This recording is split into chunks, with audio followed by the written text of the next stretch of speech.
welcome Adam Savage. Thank you guys for having me out. Good afternoon. This is going to run out of time so quick. So let's start from the beginning. I mean, not the beginning, but I was thinking about, before Mythbusters, you were a visual effects artist. That's how that show started. And you worked on films like Star Wars: The Phantom Menace and Attack of the Clones. And You were just telling me that it's the 25th anniversary of The Phantom Menace? it's a big deal. Is that real? Yeah, we're selling T-shirts and stuff. I was saying backstage, Phantom Menace feels mid-career to me. So the idea that it's 25 years ago is astounding. What do you remember from working on the show? So I had been working, I had moved away from commercial special effects in around 95, 96 to becoming the director of research and development for a small startup toy company, which was great experience, but I am not management. There's a manager hat that I wear, and there's a maker hat that I wear, and I know how to manage, but I'm not great at it. I have to work really hard at it. And I did not like being management at this toy company.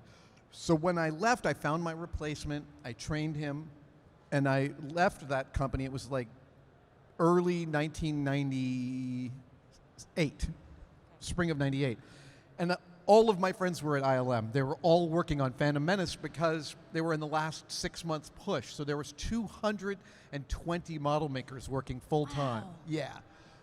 So I called, and through some dumb chain of events, the head of the model shop, Mark Anderson, had thought I was someone else. So he kept putting my resume in the garbage. And then a friend of mine went and was like, "You should bring in this guy. You want him to work here." And Mark called me, and I stayed there for 5 years. But the first thing I remember on Phantom Menace was they gave me to this old-timer who's a friend of mine now, Larry Tan, who had worked on Empire. And we were building Newt and Rune's shuttle that lands on Naboo. Nice. And I got to help build the ship, detail it. I designed the whole interior. Doug Chang let me run with that. Then I got to light it and paint it and run it on set. And all within the first 3 months, I got to show that I could do all those things. So I got an opportunity to sort of let my wings spread and make a little name for myself there. And specifically, I was asking Larry, hey, if I was a dude who wants to build spaceships, who should I talk to? And he's like, oh, you want to talk to the Johns. And they're still great friends, John Goodson, John Duncan. And those two dudes built all of the Star Wars prototypes for all 3 of the prequels in a tiny office in the 3rd floor of George's big house up at the Lucasfilm Ranch, which is not a model shop. It's like a nice, tidy office that they had to coat everything with plastic so they wouldn't destroy it. Because they hadn't made a film with models in a while. The last Return of the Jedi was 83. Yes, but so they were building all the maquette prototypes. Gotcha. George, as a creative, needs to see a physical thing. When they were actually building the new Lucasfilm facility,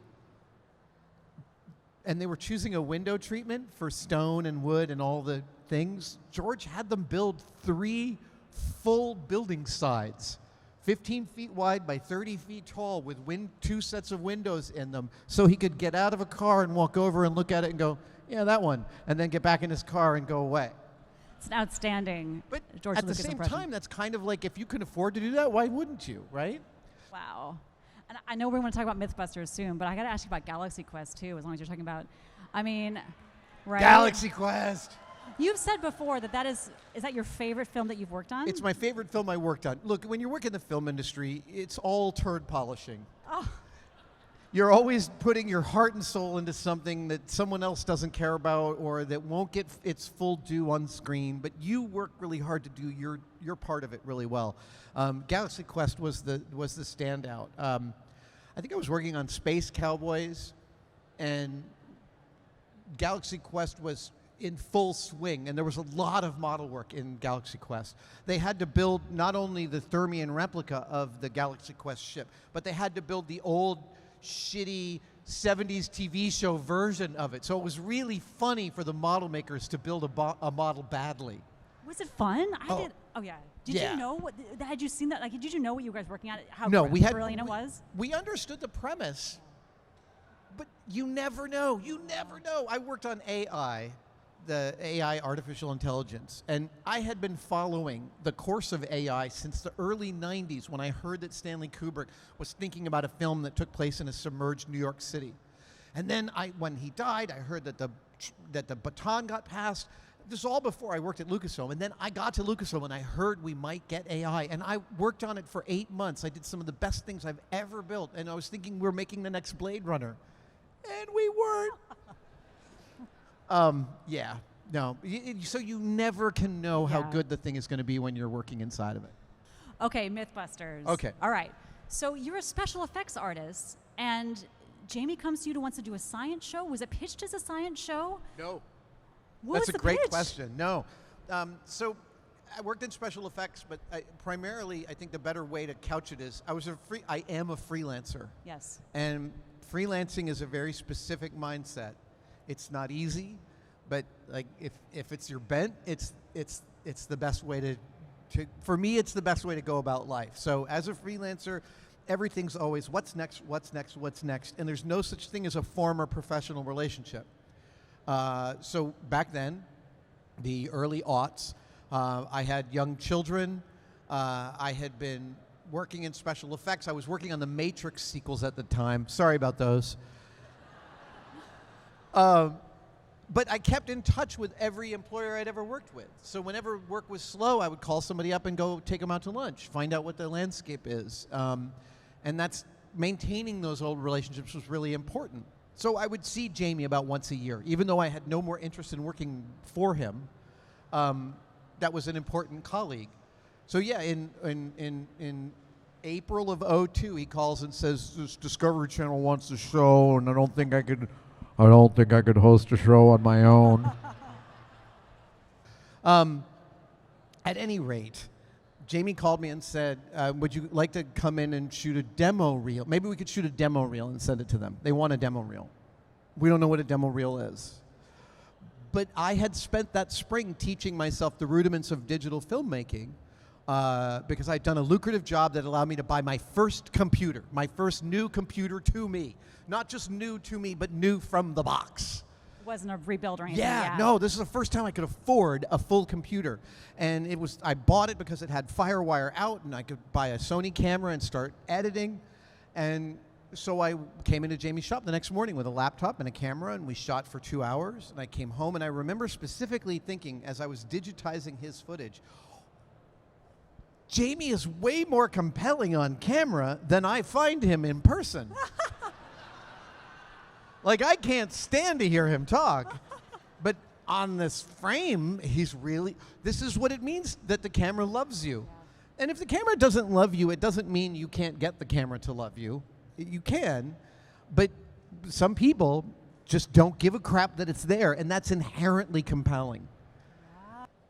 The original concept for Mythbusters was something we weren't told for years. The original concept, and this is a hilarious insight into American media, the original concept was that the show would star a hot woman. I don't know where they got that idea. And she would travel around the country interviewing people about urban legends.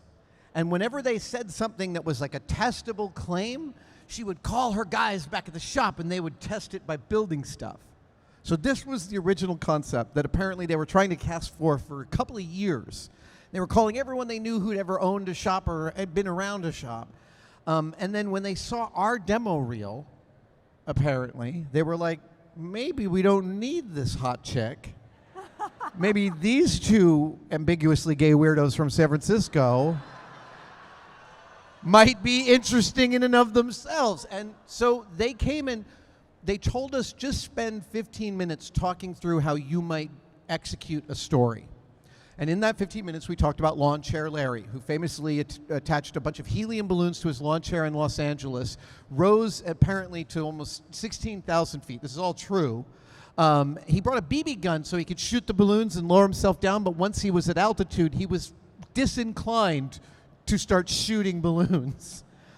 And we talked how we would do it. And at the beginning of the discussion, I remember specifically being like, well, there's no way we would test this physically. And then within the 15 minutes of discussing, I'm like, absolutely, we do this physically because it's a distributed system. You can distribute the balloons across several carabiners, and then you don't have a single point of failure. So yeah, it would actually be quite reasonable to do.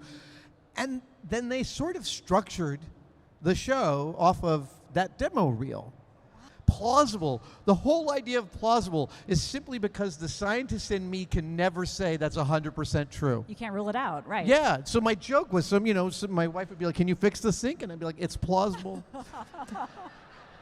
Before we'd finished the first season, we were already the highest rated show on Discovery, which is also its own amazing thing, because when you ride the arc of fame and you mean a lot to a company and you make them a lot of money, they do all sorts of really weird stuff, like they'll never say no to your face about anything. Oh boy.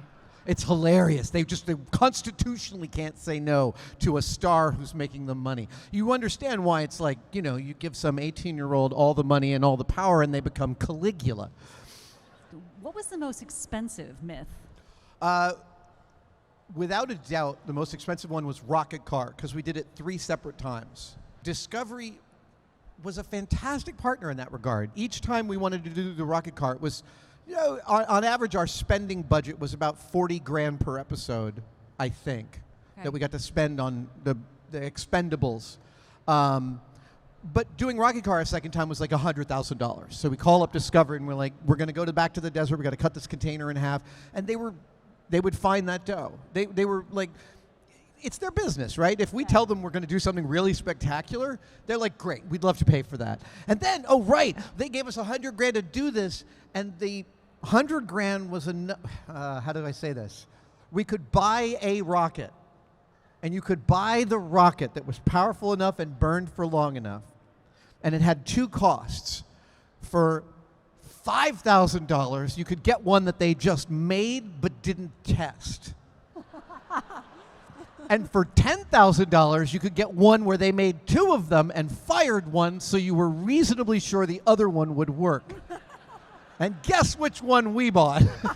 We bought the first kind. And so that car blew up on the ramp. Jamie and I it was the most complicated rig we had built and designed up till that point, and it involved like all this timing between pull cars and chase cars and ignitions and everything, and it all went off absolutely perfectly, but the rocket catastrophically failed and blew up the car. We were like, I'm right there, like 40 feet away behind a bulletproof shield. And Discovery really was amazed that we could ask them for $100,000 for an episode, fail at doing what we said we would do, and still get an episode that rated well. When did you know that Discovery wasn't going to say no to you? Was there a moment where you're like, they are not going to let us do this, and then they did it, and you're like, whoa? Yeah. It was an episode of a famous story in which a Civil War soldier has one of his testicles pierced by a bullet. Said bullet continues on its journey and lands in the belly of a woman another 50 feet away and supposedly impregnates her.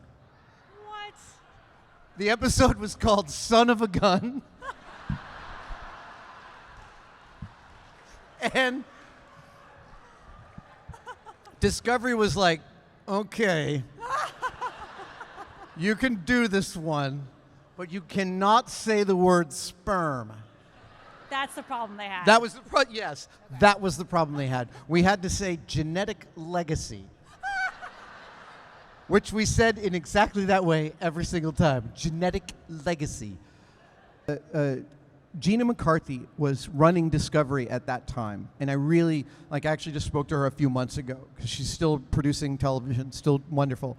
And she called us up after that episode aired and said, I got to tell you, as a TV producer for Discovery, I have been pitched that episode 15 times, and I've never considered it doable on family-based television, but you guys did it.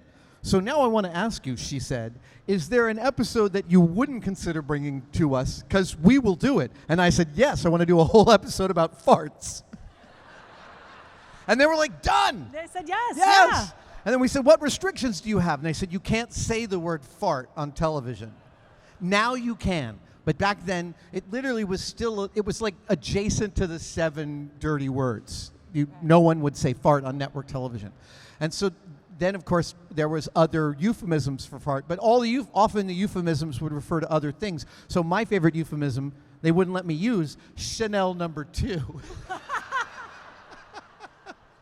they said that you couldn't actually do a butt with a hole that air blew out of? Well, there was discussion behind the camera that the greatest shot ever in the world would be the shot of a sphincter in the act of farting. But also, like, triggering and awful, right? All of these things. It's spectacular, it's awful, it's awful to consider, but also kind of like, and super slow-mo, it's got to be totally amazing. But we were thinking about doing it in rubber, and they were like, absolutely not. But I think that the dude we wanted to make that farted was part of a, could you fart so much in a room you could suffocate yourself? Which the answer is luckily no. Thank you guys so much. Thank you so much for these great questions. Thank you. That was It's a super blast. lovely. Thank you guys, Philly. Have a wonderful weekend. Have a great con. Adam Savage, everybody.